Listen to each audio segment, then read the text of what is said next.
Bismillahirrahmanirrahim. Assalamualaikum warahmatullahi wabarakatuh. Alhamdulillah wa nusalli ala rasulillah. Bismillahirrahmanirrahim wa alaihi natawakkal. Bapak Ibu yang dimuliakan oleh Allah, para alim, ulama yang sama-sama kita ta'zimi. Hari ini kita berada di malam ke-19. Ya. Malam di bulan Ramadan. Dikatakan oleh ulama potensi untuk malam turunnya malam Lailatul Qadar diantaranya 17, 19 dan seterusnya. Maka ini malam yang sangat luar biasa. Saya akan mengutip ada sebuah hadisnya ngeten. Yubassiru ashabahu. Yubassiru itu dari kata-kata bassara yubassiru. Maknanya apa? Ini Rasulullah mengabarkan gembira. Apa kabar gembiranya? Kabar gembira tentang apa? Yaitu tentang bulan Ramadan. Kata baginda Nabi, qad ja'akum syahrul Ramadan. Jadi kabar gembiranya kata Rasulullah itu ternyata apa? Yaitu setelah datang kepada kalian, yaitu bulan Ramadan.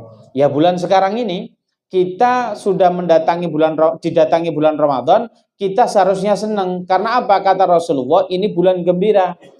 Loh kenapa kok kita gembira? Padahal di bulan biasa kita boleh makan, kita boleh datangi istri kita. Ini bulan Ramadan nggak boleh makan, kok disuruh seneng?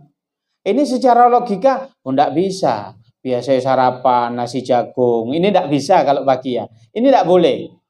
Biasanya jam 3 masih tidur, ini suruh bangun. Ini mana kabar gembiranya? Ternyata kata Rasulullah diteruskan annahu syahrul mubarak. Bahwasannya di bulan Ramadan ini, apa kata Rasulullah kabar gembiranya? Bahwasannya di bulan Ramadan ini syahrul mubarak, yaitu bulan penuh berkah. Apa arti daripada berkah?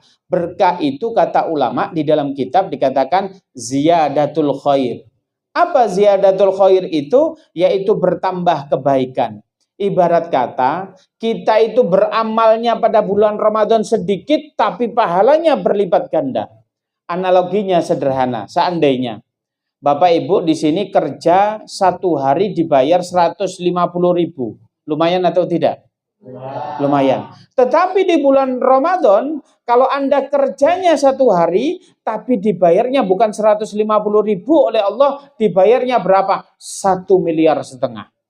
Maknanya apa? Amal sedikit, wah diganti banyak. Kita ambil contoh, naumus shaim ibadah. Tidurnya orang yang berpuasa itu ibadah. Oh ya sudah, besok tak tidur aja seharian. Oh enggak begitu. Maksudnya kalau Anda tidur aja ibadah, apalagi ngajinya, apalagi tarawehnya, apalagi sholat qiyamul lailnya, maka akan berlipat ganda. Maka kata Allah, jangan dilewatkan, ini bulan yang mubarak, syahrul mubarak. Oleh karena itu apa?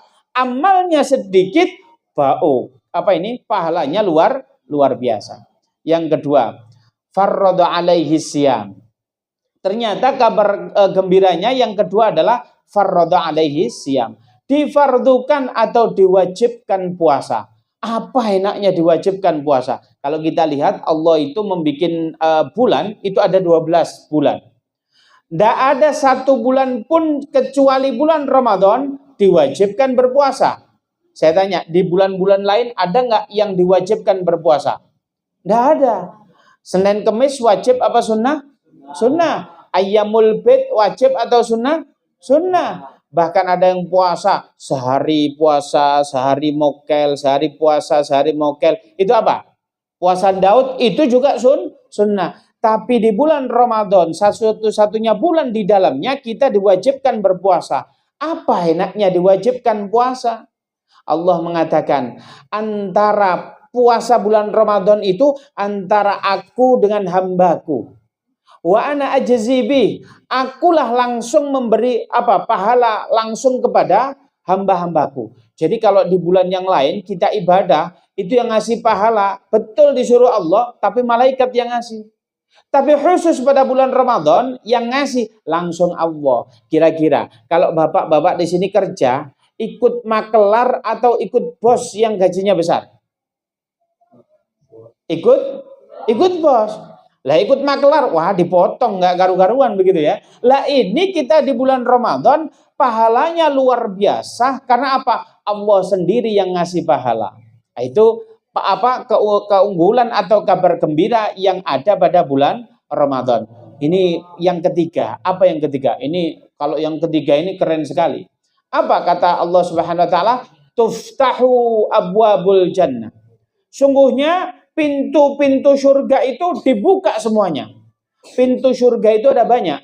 Ada surga itu hanya bisa dimasuki oleh orang yang berjihad. Kata-kata jihad fisabilillah hanya orang mungkin zaman sekarang yang ada di Palestina sana. Sehingga kalau kita nggak mungkin bisa masuk pintu yang ini. Ada surga yang khusus pintunya untuk anak yang berbakti kepada orang tuanya. Oh, kalau ada orang tuanya cium tangan, kalau tutur katanya halus. Wah, ini pintu surganya di sini nih. Ada orang yang pintu surganya bagi wanita yang khusus taat kepada suaminya. Wah, ini luar biasa. Taat itu bagaimana? Seorang istri seandainya subuh-subuh, sebelum subuh disuruh apa? Disuruh bikin kopi. Kalau yang taat, oh ya kita bikinkan kopi, bagus disuguhkan. Tapi ada wanita yang nggak taat. Mah, bikinkan kopi, kopi, bikin sana sendiri. Wah, ini yang nggak taat ini. Nah, ini yang gini, nggak bisa masuk pintu surga ini. Pintu semua ini dibuka pada bulan Ramadan. Semuanya boleh masuk lewat pintu-pintu ini. Seandainya musola ini saya tutup, saya kunci. Kira-kira Bapak Ibu sekalian bisa masuk ke sini atau tidak? Kalau dibuka, bebas masuk atau tidak? Begitu juga di bulan Ramadan ini seluruh pintu surga dibuka, kita bebas masuk pintu manapun. Oke, itu yang ketiga. Ini yang keempat. Yang keempat ini keren sekali. Apa yang keempat? Wa tughliqu abwabun nar. Ditutup seluruh pintu-pintu yang ada di neraka. Pintu neraka itu banyak. Ada khusus pintu neraka khusus bagi orang satu, orangnya suka ghibah wan namimah. Apa itu? Gosip. Gosip itu bagaimana? Kita ambil contoh. Kalau di sini ada orang manten, tahu manten ya? Manten itu kan kita datang ke rumah tetangga. Kita bantu masak. Biasanya yang ngulek sambel, ngalusin sambel, sambel belum halus, tetangga satu RT sudah halus dulu kita bikin. Ada orang semacam ini. Oh, ini pintu neraka dibikinkan khusus. Ini khusus ibu-ibu yang suka gibahin tetangganya. Ada juga ibu-ibu yang suka pamer. Ini datang ke rumah tetangga, bantu masak. Oh, di sini dikasih apa ini? Gelangnya. Oh, banyak. Oh. Kalau masak seringnya begini. Oh iya, ini bagaimana ini? Wah, gini terus. Karena apa? Pengen nunjukin gelangnya berapa gram. Kalau di situ hanya 2 gram, kecil. Saya ini langsung berapa? 35 gram. Wah, ini sambil pamer-pamer. Kalau ada yang model begini, ada khusus pintu neraka yang bisa dimasuk ini. Kira-kira mau nggak masuk neraka? Nggak mau lah. Ada wanita yang nggak taat sama suaminya, dibikinkan pintu sendiri. Ada laki-laki yang sukanya apa? Bentak istrinya, juga dikasih pintu sendiri. Maknanya tetapi pada bulan Ramadan semua pintu ini ditutup. Kira-kira kabar gembira ini senang atau tidak? Seluruh pintu surga dibuka, seluruh pintu neraka ditutup. Di sini ada yang pengen masuk surga? Saya doakan malam ini berangkat bagaimana? Yang tua mau, yang muda nanti dulu. Kalau saya masih muda, jadi nggak apa-apa lah, bapak duluan ini ya. Jadi mau surga tapi nanti dulu. Sekarang pertanyaan, kalau seluruh pintu surga ditutup, seluruh pintu neraka, pintu surga dibuka, pintu neraka ditutup. Seandainya tiba-tiba malam ini ada maling, ada pencuri datang ke kampung ini. Tiba-tiba nyuri, ketangkep sama kita. Tiba-tiba ada anak-anak mudanya emosi nih. Udah nyari duit sulit, kamu maling di sini. Ada yang satu orang ngomong, bakar aja itu. Dibakar malingnya. Kemudian malingnya mati. Saya tanya, matinya pada malam bulan Ramadan. Kira-kira saya tanya, malingnya ini masuk surga atau masuk neraka? Oh, masuk surga itu. Tak tanya lagi. Seluruh pintu surga dibuka, seluruh pintu neraka ditutup. Tapi malingnya dia buat kriminal, kemudian apa? Dia ketangkep, dibunuh sama masyarakat, kemudian dia mati. Kira-kira malingnya masuk surga atau masuk neraka? Kalau gitu kita tutup pengajian ini, kita pulang, kita maling semuanya ini. Tidak begitu maksudnya. Maksudnya ini bagaimana kalau ada orang mati tapi dia tidak menjalankan syariat?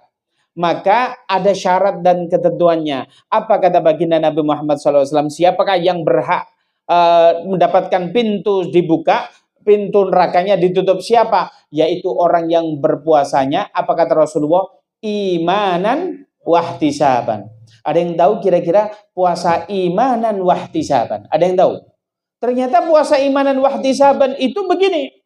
Ada orang berpuasa, dia berpuasa tapi dia tilawatul Quran. Dia berpuasa tapi mulutnya juga berpuasa. Dia berpuasa tapi tidak menggoda tetangganya. Itu puasa imanan wahtisaban. Ada, ini tetangga saya ini, nggak tahu di sini ada apa enggak ini. Oh, kalau habis sholat tarawih ada namanya darusan. Di sini ada ya? Oh, darusan, masya Allah, ngaji. Tapi ada yang datang ke situ, nggak mau masuk. Dia di teras saja. Ngapain? Ngabisin kopi. Nah, dia nggak ikut ngaji, ngabisin kopi. Biasanya yang ketawanya paling lebar, itulah dia yang suka ngabisin kopi itu ya.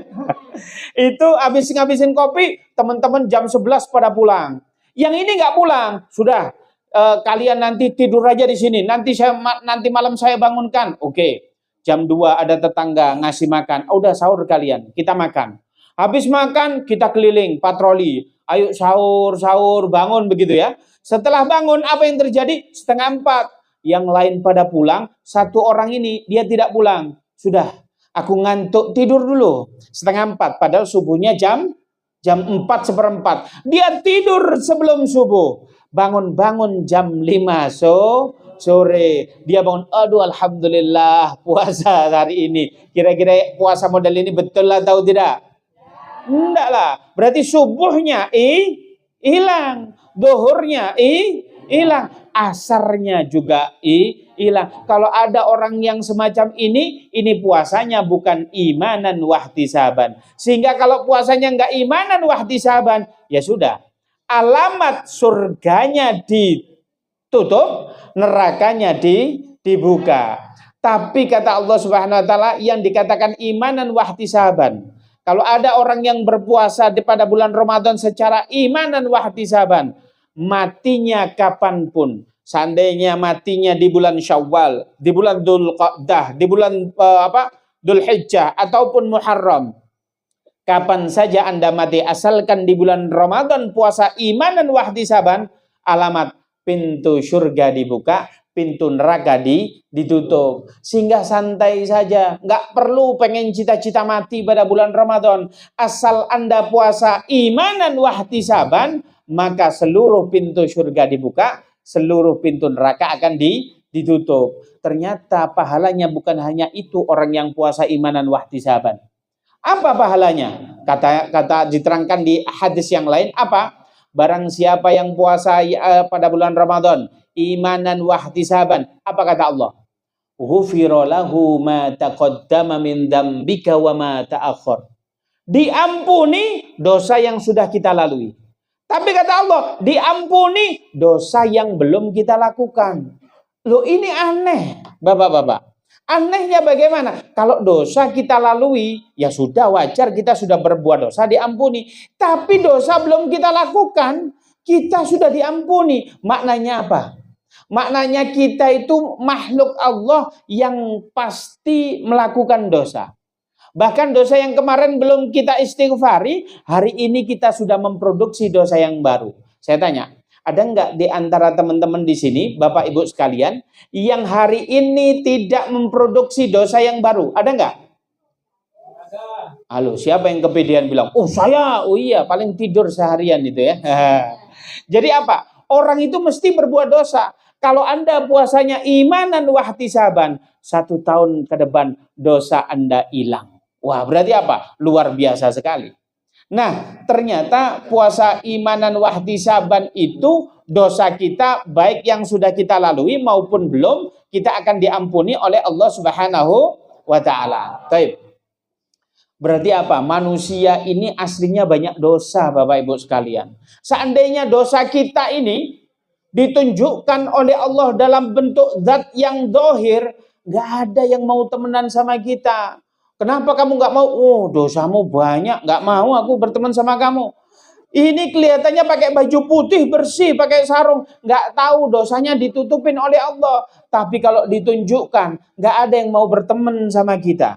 Ada orang datang tiba-tiba, Mas, dosa zaman kok sampai 5 kontainer, kenapa? Seandainya ini ditunjukkan, iya, tadi anak saya macam tak suruh ke masjid, nggak mau, tak pukulin. Lah kenapa kok nggak mau? Katanya, saya harus ikut ke masjid. Wah, ini lain cerita. Anaknya suruh ke masjid, bapaknya nggak mau datang ke masjid. Anaknya dipukuli, dosanya 5 kontainer. Wah, ngeri nih. Tiba-tiba ada yang datang lagi, Mas, dosa zaman kok sampai 10 kontainer? Iya, tadi istri saya tak suruh bikin kopi, wah marah-marah dia. Ya sudah, saya gambar-gambarin. Lah masnya ngasih belanja apa enggak? Ya saya kasih 500.000 dalam sebulan. Wah ini kan penyiksaan terhadap istri. Wah ini dosanya 5 kontainer. Ada orang yang dosanya gede sekali. Berapa? 25 kontainer. Kenapa Mbak? Kok dosanya sampai 25 kontainer?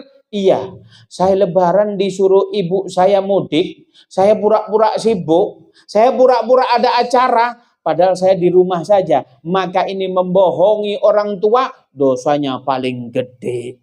Makanya ya Allah, kita ini baik karena dosa kita ditutupi oleh Allah Subhanahu wa taala. Sebab ini mohon maaf Bapak Ibu sekalian, banyak di antara kita menjadi waliullah di tengah keramaian, tapi menjadi wali setan di tengah kesepian. Apa maksudnya? Kalau di tengah keramaian, kita pakai kopiah, pakai sorban. Kalau ketemu orang, assalamualaikum. Wah, ini menjadi waliullah kayak-kayaknya di tengah banyak orang. Tapi di tengah kesepian, di kamar sendiri, dikunci, wifi lagi kencang-kencangnya, langsung buka HP, membuka sesuatu yang tidak boleh oleh Allah. Saya tanya, kalau di sini semua pada punya TikTok ya? Nah, saya tanya, kalau TikTok itu yang di-scroll, kalau yang pargoy sama yang ceramahnya Ustadz, kira-kira yang di-scroll diginiin yang mana? Yang pargoy, Masya Allah. Ya, ini kan, ini yang nggak boleh. Kalau Ustadz, nggak penting ini, nggak penting. Saya ini punya TikTok. TikTok saya tentang ceramah. Saya bikin hampir 1 tahun, followernya cuma 5.000 saja. Tapi kalau saya bercanda terus, itu followernya cepat, 10.000 paling 3 bulan itu. Makanya apa? Sekarang itu orang suka keburukan daripada kebaikan. Oleh karena itu, ayo mumpung bulan Ramadan ini, ayo kita rubah. Ayo kita suka kebaikan, kita tinggalkan keburukan. Taib. Itu tadi maknanya kita itu di bulan Ramadan kita harus puasa imanan wahtisaban. Sebab kalau ada orang berpuasa tetapi kata Rasulullah gini, illal ju' wal atos. Ada loh di antara kalian itu puasa hanya saja pahalanya di hadapan Allah cuman lapar dan haus saja. Siapa itu? Ya kalau puasa tapi dia suka marah. Dia puasa, tapi dia suka berbohong. Dia puasa, tapi masih mau Bang Tetel. Tahu Bang Tetel ya? Bang Tetel. Sini nggak ada Bang Tetel. Kata siapa? Bang Tetel itu zaman dulu. Di era modern ini ada bank yang lebih jahat daripada Bang Tetel. Ada yang tahu nggak di sini? Namanya Shopee, Shopee Letter. Gaya itu namanya gaya itu. Cuman apa? Pada dasarnya sama kayak Bang Tetel model zaman dahulu. Oleh karena itu, ayo kita berpuasa, kita tinggalkan apa yang dilarang oleh Allah Subhanahu wa taala. Kita lanjutkan. Tetapi begini. Di hadis yang lain, ini hadis yang sama, tetapi di riwayat yang lain, Allah mengatakan begini, wasufitat as-sayatinu.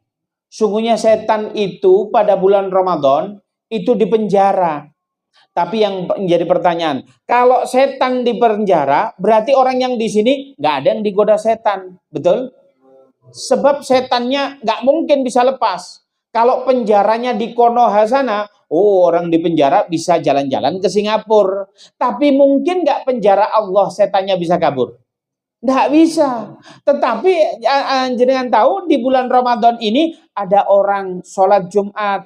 Tadinya berangkat itu sendalnya jelek, pulang-pulang sendalnya loh kok pengalaman ini?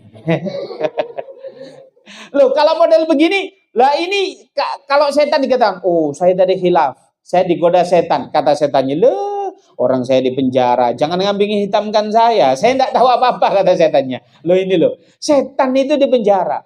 Tapi di bulan Ramadan, kenapa kok orang itu masih berbuat kriminal? Kenapa ada orang mokel? Kenapa ada orang marah-marah? Kenapa? Padahal setannya sudah tidak ada. Jadi begini Bapak Ibu sekalian. Orang itu, fase itu ada 3. Fase berbuat baik atau fase berbuat buruk. Kita ambil contoh fase berbuat baik. Orang itu yang pertama kali seandainya disuruh ngaji 1 juz dalam sehari, oh berat. Nggak apa-apa. Fase pertama namanya terpaksa. Nggak apa-apa dalam sholat tarawih terpaksa, nggak apa-apa. Orang suruh ngaji terpaksa, nggak apa-apa. Itu fase pertama. Tapi kalau fase kedua apa? Terbiasa. Orang itu kalau terbiasa ngaji sehari 1 juz, enteng atau tidak? Enteng. Tapi kalau nggak pernah ngaji, contoh ini buka Quran ngaji di Android gitu. Bismillahirrahmanirrahim. Bling.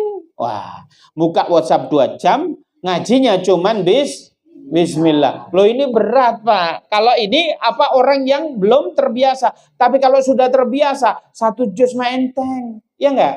Enteng kalau sudah terbiasa. Tapi ada derajat yang lebih tinggi daripada terbiasa. Apa? Itu ladzatul iman. Apa ladzatul iman itu? Orang kalau nggak ngaji kayak berdosa. Padahal nggak ngaji itu nggak dosa. Tapi kalau orang yang imannya sudah kuat, ya Allah, hari ini aku belum ngaji, aku ngaji dulu sebelum tidur. Itu orang yang ladzatul iman. Begitu juga orang yang biasa berbuat kriminal. Contoh, kalau di sini kalau ada pemborong itu kontraktor. Kontraktor itu tiba-tiba ada vendor yang nyuplai bahan. Tiba-tiba begini, Pak, ini mohon maaf, ini buat Bapak dikasih amplop. Itu hari pertama, nggak bisa tidur Pak. Dikasih amplop yang bukan haknya nggak bisa tidur. Ya Allah, ini dosa atau tidak? Malam nggak bisa tidur. Nggak apa-apa lah. Hari pertama nggak bisa tidur. Hari kedua dikasih lagi. Ya Allah, kok dapat lagi? Hari ketiga mulai terbiasa. Ya sudahlah. Paling ini nggak dosa ini. Mana ada? Sesungguhnya suap menyuap itu aslinya dosa atau tidak? Saya katakan suap menyuap itu tidak dosa, Bapak Ibu sekalian. Karena apa dalilnya? Ma'asi wal murtasi finnar. Orang yang disuap dan yang menyuap itu di neraka. Maksudnya kalau dosa bisa taubat, kalau di neraka tidak bisa taubat. Maknanya kalau orang suap menyuap itu nggak dosa, tapi langsung ditaruh di nerakanya Allah Subhanahu Wa Taala. Ini lebih parah ini ya. Jadi kalau orang yang menyuap ini dan yang disuap nggak dosa, tapi langsung masuk neraka. Nah itu kalau hadisnya. Tapi orang yang pertama disuap santai, agak berat. Orang yang sudah terbiasa disuap, ya sudahlah, nggak apa-apa ini. Paling nggak dosa nanti taubat. Tapi orang yang terbiasa banget menikmati suap, apa katanya? Kalau nggak ada suapan, lah jatah saya mana ini? Jatah saya mana? Uang rokok saya mana? Malah minta-minta. Oleh karena itu orang yang terbiasa tuker sendal, saya tanya nggak nyuruh, Anda sudah nuker sendiri. Orang yang biasa, mohon maaf gitu, megang-megang apa yang bukan mahramnya, ya sudah. Maka apa? Anda terbiasa begitu, setannya nggak ada pun Anda yang jadi setan. Oleh karena itu pastikan di bulan Ramadan itu yang jadi setan tetap di penjara, kita jangan sampai menjadi setan. Ini di hadisnya, saya lanjutkan sedikit lagi nggih. Di dalam hadis ini terakhirnya Allah berkata, fihi lailatun khairun min alfi syahrin. Di dalam malam bulan Ramadan itu ada satu malam yang mana malam itu lebih baik daripada 1000 bulan. Kira-kira malam apa namanya?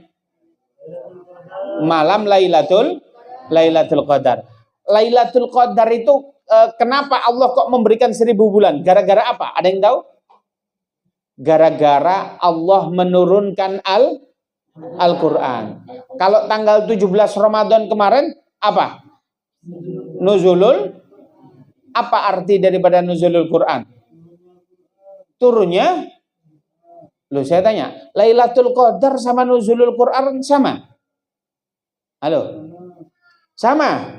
Kalau sama kemarin iktikaf aja di sini, nuzulul Quran tanggal 17, habis itu nggak usah. Karena Anda sudah dapat 1000 bulan. Beda antara Lailatul Qadar dengan nuzulul Quran. Kita akan bahas dua-duanya. Apa itu Lailatul Qadar? Lailatul Qadar itu Allah berkata 30 juz. Kemudian diturunkan di mana? Di Sama'id Dunya, di Lauh Mahfud. Itu 30 juz, itu namanya Lailatul Qadar. Tapi nuzulul Quran, pertama kali ayat turun di bumi, itu namanya Lailatul Qadar. Saya ingin cerita salah satunya, dua-duanya. Yang pertama nuzulul Quran. Nuzulul Quran itu pertama kali ada ayat namanya Iqra. Jenengan tahu, Bapak Ibu semua, ada malaikat itu kan kuat-kuat, gagah-gagah. Jenderal daripada malaikat itu namanya Jibril. Tiba-tiba datang Jibril kepada Nabi Muhammad. Bilang, berkata apa? Ya Muhammad Iqra. Wahai Muhammad, baca ini. Ana mabi qori, saya nggak bisa baca. Muhammad Iqra. Muhammad baca, saya nggak bisa baca. Ini kalau teman-teman belajar ngaji di sini, yang maksa ustadznya, santai saja. Oh, ini ustadz ini kan Pak Lek saya. Ustadz ini kan apa ini? Tetangga saya. Jadi nggak mungkin lah dia nggak mungkin dia mukul saya. Tapi kalau Jibril yang maksa, kira-kira gimana? Takut, Pak. Ini malaikat Jibril maksa Nabi Muhammad. Muhammad Iqra, ana ma biqori. Terakhir yang ketiga, Nabi Muhammad dikatakan Muhammad Iqra, Iqra bismi rabbikal ladzi khalaq. Habis itu malaikat Jibril pergi. Apa yang terjadi? Nabi Muhammad kedinginan, Pak. Panas dingin. Kemudian pulang langsung ketok pintu, istrinya kemudian disambut, kemudian apa bilang? Zammiluni, zammiluni. Kemudian apa? Minta diselimutin. Itu baginda Nabi Muhammad. Lalu apa yang dilakukan oleh Bunda Khadijah, istri Rasulullah? Nah, ini kerennya Bunda Khadijah. Saya cerita Bunda zaman dulu, Bunda zaman sekarang. Ini apa bedanya begitu ya? Kalau Bunda zaman dulu, suaminya lagi sumpek, Rasulullah lagi sumpek kedinginan, diminta diselimutin, ditaruh di kamar diselimutin, ditutup pintunya. Bunda Khadijah doa, ya Allah tenangkan suami hamba ya Allah. Berilah ya Allah ketenangan pada suami hamba, selesaikan masalahnya ya Allah. Itu Bunda Khadijah. Bagaimana kalau bunda-bunda zaman sekarang? Ada suaminya di kantor, sumpek Pak, ada masalah. Atau di kerjaannya ada masalah begitu. Tiba-tiba pulang, diem aja suaminya. Ya, ada apa sih zaman kok kok diem aja? Nggak dek, nggak ada masalah. Ya, ada apa? Nggak ada masalah. Ayah sekarang sudah nggak cinta sama aku. Kata istrinya begitu. Lah kok bisa? Ayah sudah main rahasia-rahasiaan lagi. Loh itu loh. Kalau bunda zaman dahulu didoakan, tapi bunda zaman sekarang kepo ke suaminya. Padahal suaminya itu, ibu-ibu dengerin. Suami itu merahasiakan masalahnya karena cinta kepada ibu-ibu. Loh iya, kenapa kok cinta? Buktinya apa? Kalau punya masalah dipendam sendiri oleh seorang laki-laki. Tapi kalau punya gaji, langsung diberikan ke istrinya. Di sini bapak-bapak gajinya dikasih istrinya atau enggak? Loh, kok ngono iku koyok-koyok jomblo iku rupane. Lah, kalau laki-laki itu sayang kepada istri dikasihkan ke istrinya. Kalau punya masalah dipendem sendiri. Itulah bundanya. Bunda Khadijah itu bagaimana cintanya kepada baginda Nabi. Bunda Khadijah itu di suatu hadis dikatakan begini, tatkala Rasulullah datang dari manapun, senantiasa Bunda Khadijah itu berdiri, fatabassama, kemudian tersenyum. Lah kayak ini loh, Bu, dengerin Bu. Kalau ada suami pulang, ibu tersenyum, secapek apapun, insya Allah suami ridho. Kesel-keselnya hilang Bu. Iya, pegel-pegel ini hilang. Itu kalau istrinya senyum. Kalau istrinya cemberut gini, sedino mancing ora oleh wak blas iki piye? Nah, ini gimana? Waduh. Udah mancing seharian nggak dapat ikan, dimarahin istri. Udah kerja seharian. Ya Allah Pak, kerja seminggu bayaran nyong cuma 300.000. Aduh. Mampus itu. Kalau ada istri begitu, sumpek ini. Tapi Bunda Khadijah, tatkala Rasulullah datang, apa yang terjadi? Ternyata beliau itu fatabassama, tersenyum dan berdiri. Tapi ada suatu ketika Bunda Khadijah itu tatkala Rasulullah datang, beliau tidak berdiri dan tidak tersenyum. Ini Rasulullah perasaan. Perasaan itu kalau zaman sekarang namanya apa? Baper. Nah, begitu ya. Ini Rasulullah baper. Loh, kenapa kok istriku nggak berdiri? Kenapa kok istriku nggak tersenyum? Tiba-tiba Rasulullah bertanya kepada Bunda Khadijah, wahai istriku. Mungkin zaman sekarang, wahai ayang beb, begitu ya. Kalau di sini manggilnya ayang beb atau boe, begitu. Ayang beb ya. Waduh, masa ayang beb, Pak? Ayang beb, kenapa? Apakah Anda menyesal nikah denganku? Apa jawaban Bunda Khadijah? Demi Allah ya Rasulullah, sungguh kebanggaan tersendiri, sungguh suatu kemuliaan aku bisa nikah dengan engkau. Kemudian ditanya oleh Rasulullah, lalu kenapa engkau tidak tersenyum? Dulu engkau itu orang yang apa? Orang yang paling dimuliakan, engkau orang yang paling kaya. Sekarang engkau orang yang paling miskin. Lalu apa kata Bunda Khadijah? Ya Rasulullah, mohon maaf, aku tidak berdiri, aku tidak tersenyum karena aku lagi sakit parah, aku sakit panas, aku nggak kuat ini ya Rasulullah. Lalu Rasulullah bilang, tenang saja, insya Allah dalam waktu dekat ku mintakan Allah biar engkau sembuh, dan engkau seandainya dipundut oleh Allah, maksudnya engkau mati, kamu akan dimasukkan surga. Lalu apa kata Bunda Khadijah? Ya Rasulullah, amin. Aku tidak ragu atas doamu. Insya Allah aku akan diberi surga oleh Allah karena doamu. Tetapi kenapa engkau masih sedih ya Khadijah? Dijawab oleh Bunda Khadijah, yang kufikirkan ya Rasulullah, kalau aku mati, engkau siapa yang menyupport atau yang mendukung dakwahmu? Seandainya ya Rasulullah engkau disuruh dakwah, siapa yang menyokong engkau ya Rasulullah? Kemudian Bunda Khadijah bilang begini, ini kalau jenengan baca kitabnya merinding, Pak. Wahai Nabi Muhammad, seandainya engkau diperintahkan oleh Allah untuk berdakwah, untuk menyeberangi sungai, dan engkau di dalam sungai itu tidak engkau jumpai sampan, tidak engkau jumpai perahu. Karena engkau tidak bisa menyeberang demi Allah ya Rasulullah. Engkau gali makamku, engkau ambil tulang-tulangku, engkau rakit. Engkau rakit apa? Engkau rakit agar supaya apa? Agar supaya engkau jadikan sampan, agar engkau mampu menyeberangi sungai tersebut. Itulah Bunda Khadijah memikirkan apa? Setelah aku mati bagaimana Rasulullah? Lah itulah persis seperti istri saya memikirkan bagaimana kalau saya setelah meninggal. Loh iya, istri saya itu pernah itu pada saat itu sakit panas, Pak. Saya ceritain, sakit panas. Sakit panas, ya biasalah wanita itu kalau sakit agak manja-manja dikit ya. Kemudian bilang begini, manggil saya itu Pipi, manggil saya begitu. Pi, gimana? Kalau nanti aku mati gimana? Saya jawab, ya nanti saya kubur. Marah istri saya, langsung marah. Gimana kalau saya mati kok dikubur? Lah, saya ini salah apa betul kira-kira? Saya ibu-ibu, kalau istri mati dikubur salah apa betul?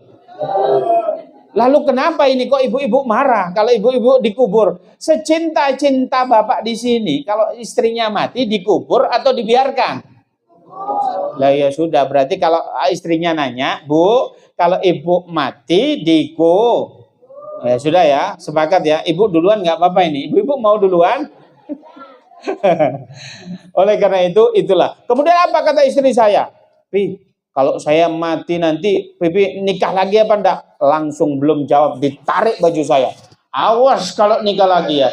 Aku jadi hantunya ini, tak wedeni sampean katanya. Wah itulah. Sama-sama memikirkan. Kalau Bunda Khadijah memikirkan apa kalau beliau wafat memikirkan dakwah Rasulullah, betul istri saya. Kalau istri saya meninggal duluan, yang dipikir jangan sampai nikah lah lagi. Ya, itu proses nuzulul Quran. Memang ceritanya itu begini, wanita itu senantiasa kalau sudah menjadi hak miliknya, itu wanita itu biasanya apa? Melindungi hak miliknya.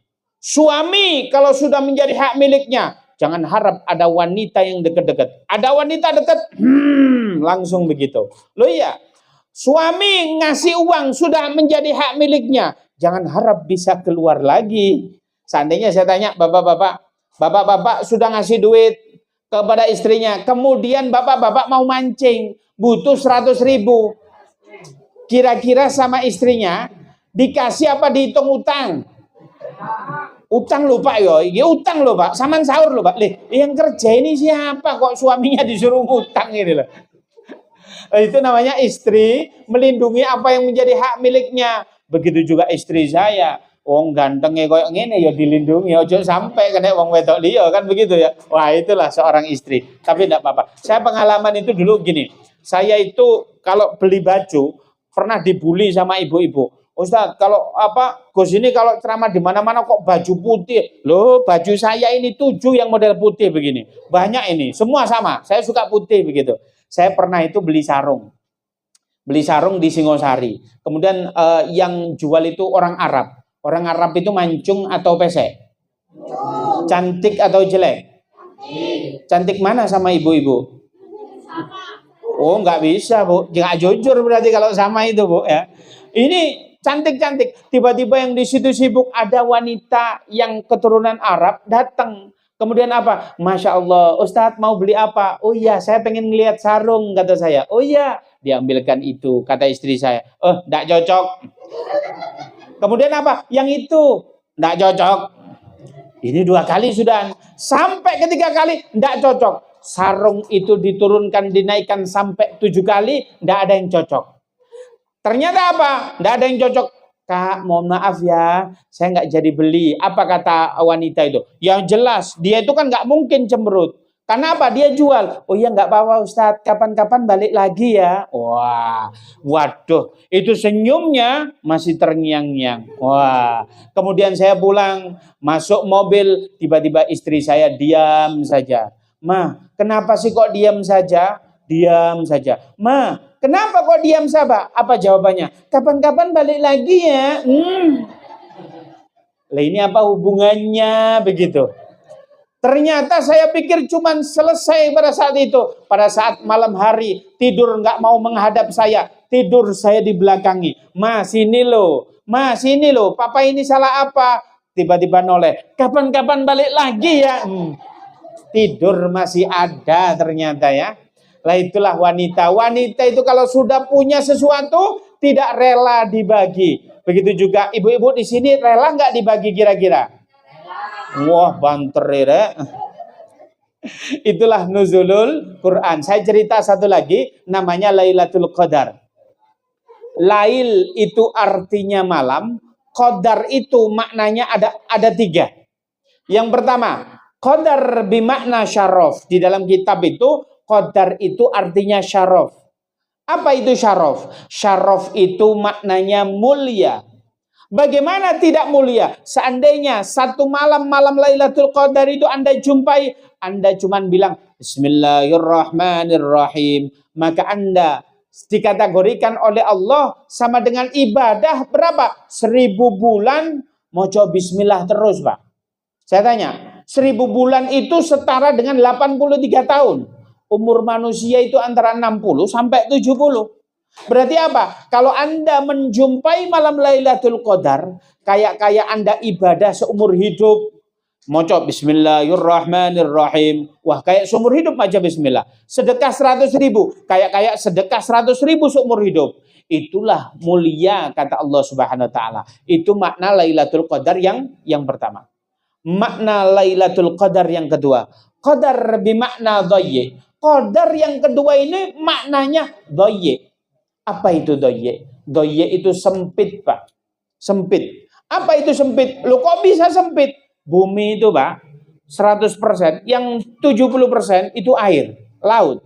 30%-nya daratan. Yang daratan ini saja ada tanah yang tidak pernah dijamah oleh manusia, saking gedenya bumi ini. Tapi pada malam Lailatul Qadar, bumi ini sempit. Karena apa? Seluruh jutaan miliaran malaikat turun ke bumi, bahkan tidak ada tanah sejengkal pun kosong pada malam itu. Semua bejubel malaikat. Di laut, di daratan, semua ada malaikat. Tujuannya apa malaikat? Malaikat melihat satu orang. Satu bapak ini diawasi oleh 1 juta malaikat. Ada satu orang yang diawasi oleh 2 juta malaikat. Buat apa? Malaikat ingin mencatat kebaikan Anda pada saat Anda melakukan pada malam Lailatul Qadar. Ternyata ada orang habis sholat tarawih tidur. Malaikat jutaan itu nonton. Oh, ini paling nanti malam mau bangun. Ditunggu, ternyata nggak bangun-bangun sampai setelah subuh. Sahurnya hilang. Waduh, ini malaikat, ya Allah. Ini kok bisa dikasih malam yang mulia, dia nggak bangun. Ada satu lagi, tidur habis sholat tarawih. Ditanya, oh Masya Allah, ada yang bangun malam hari. Ternyata bangunnya cuman kencing tok. Loh, ada nggak yang model begini? Lailatul Qadar, mek nguyuh tok. Ya Allah, kata malaikat, sungguh terlalu. Nah, itulah. Malaikatnya pun bingung. Karena apa? Ini sudah semalam kita jaga, ternyata kita nggak berbuat apa. Tapi ada di antara kita dipilih oleh Allah.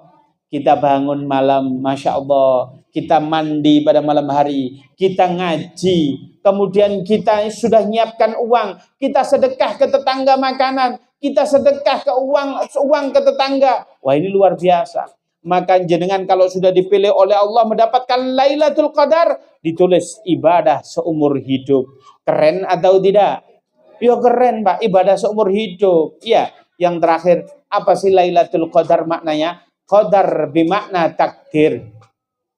Qadar itu artinya takdir. Loh, takdirnya apa? Maksudnya begini, kalau Anda menjumpai Lailatul Qadar, maka Allah akan merubah takdir Anda yang tadinya buruk, setahun ke depan menjadi baik.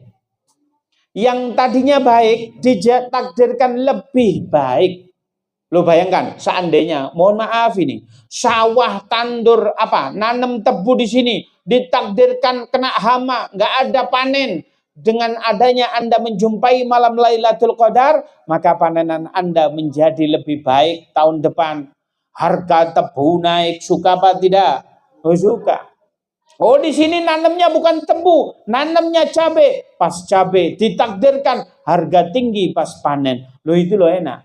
Takdirnya seandainya tahun ini belum punya rumah, kalau kita menjumpai malam Lailatul Qadar, setidaknya tahun depan kita ditakdirkan punya rumah baru. Loh, yang jomblo punya istri Loh, yang punya istri nggak usah bilang amin. Oh, udah punya istri bilang amin. Ini pengen nambah itu namanya. Nah, tapi ya, oleh karena itu malam Lailatul Qadar jangan sampai kita ketinggalan. Saya tanya sebelum saya tutup, Lailatul Qadar itu kira-kira kapan terjadinya?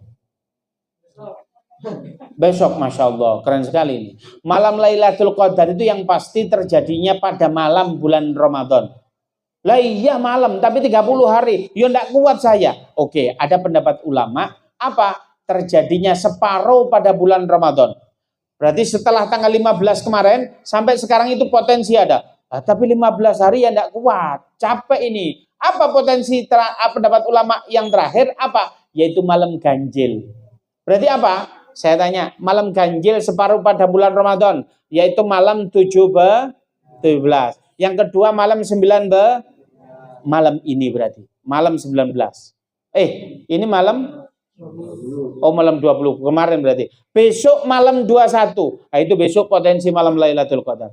Kemudian malam 23. Malam 25. Kemudian malam 27. Malam 29. 7 hari. Saya pernah diskusi, ada yang tahu di sini namanya di Singosari itu ada Kiai Basori Alwi. Ada yang kenal? Beliau ulama yang menggagas tilawatul Quran se-Indonesia beliau. Itu putra beliau pada saat saya diskusi. Gus, kira-kira amalan apa yang menjadikan malam Lailatul Qadar? Gampang Lailatul Qadar itu. Gimana caranya Gus? Nabung saja. Berapa Gus? 700.000. Buat apa 700.000? Untuk sedekah. 7 hari, bayangkan. Malam 17, 100.000. Malam 19, 100.000. Malam 21, 100.000. Sampai 7 hari. Wah, kalau 700.000 nggak punya, ya sudah, 50.000 saja, nggak apa-apa. 50.000. Kalau 50.000 nggak punya, ya sudah, nggak usah masuk surga aja lah. 50.000 nggak mau. Surga kok ditawar di bawah 50.000, ya nggak boleh. Tapi kita 17 sudah lewat, 19 sudah lewat. Maknanya tinggal 21 sampai 29, kurang 5 hari. Ayo nabung. Kalau punya duit, anak-anak kecil gini, ayo, sudah punya baju? Belum? Kasih 100.000. Malam Lailatul Qadar. Malam 21. Oleh karena itu anak-anak besok, ya ayo, minta. Ini minta di Mas Taufik. Dikasih. Minta ke bapaknya, Pak, Lailatul Qadar, ayo Lailatul Qadar. Minta begitu ya. Enggak apa-apa. Bapaknya nggak boleh minta, tapi harus memberi. Istrinya nggak boleh minta, tapi memberi. Makanya kalau Lailatul Qadar, jangan alasan terus kalau didatengin suaminya. Ya, gak Lailatul Qadar. Ayo Lailatul Qadar ya, begitu ya. Paham, Bu? Bu, paham, Bu? Pura-pura enggak paham ibunya ini. Oke ya. Mungkin itu yang bisa saya sampaikan. Semoga Ramadan kali ini kita akan dipilih oleh Allah sebagai hamba yang mendapatkan malam, yaitu malam Lailatul Qadar. Saya akhiri. Assalamualaikum warahmatullahi wabarakatuh.